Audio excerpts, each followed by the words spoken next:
Russia ইউক্রেনের ওপর চাপ বাড়াচ্ছে আর যুদ্ধের গতি পাল্টে দেওয়ার প্রভাব দেখা যাচ্ছে। পোক্রোভস্ক এখন সেই চাপের সবচেয়ে বড় উদাহরণ। রাশিয়ার সেনারা কেবল স্থলেই নয়, আকাশেও নিয়ন্ত্রণ প্রতিষ্ঠা করেছে, বিশেষ করে আত্মঘাতী ড্রোন ব্যবহার করে।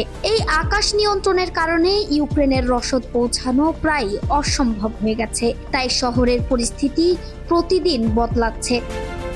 পোক্রোভস্ক হারালে এটি শুধু একটি শহরের পতন হবে না, পুরো ফ্রন্টের গুরুত্বপূর্ণ রুটগুলোও রাশিয়ার হাতে চলে যেতে পারে। প্রতিদিন ইউক্রেন গড়ে 3 বর্গ মাইল এলাকা হারাচ্ছে, পাশাপাশি রাজনৈতিক চাপও বাড়ছে। পুতিন বলেছেন, গুরুত্বপূর্ণ অঞ্চল না দিলে শান্তি আলোচনার কোনো সুযোগ নেই।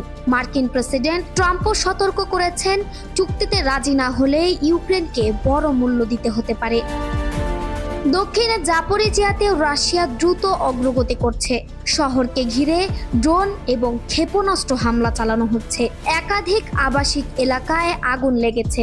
সামরিক বিশ্লেষকরা বলছেন, যদি জাপোরিজিয়া চাপের কাছে নুইয়ে পড়ে, তাহলে দক্ষিণ ফ্রন্টও পোক্রোভস্কের মতো দুর্বল হয়ে যাবে। সংক্ষেপে, ইউক্রেন এখন 2 ফ্রন্টে টিকে থাকার লড়াই চালাচ্ছে। রাশিয়ার ক্রমবর্ধমান চাপ যুদ্ধের মূল গতি নির্ধারণ করছে।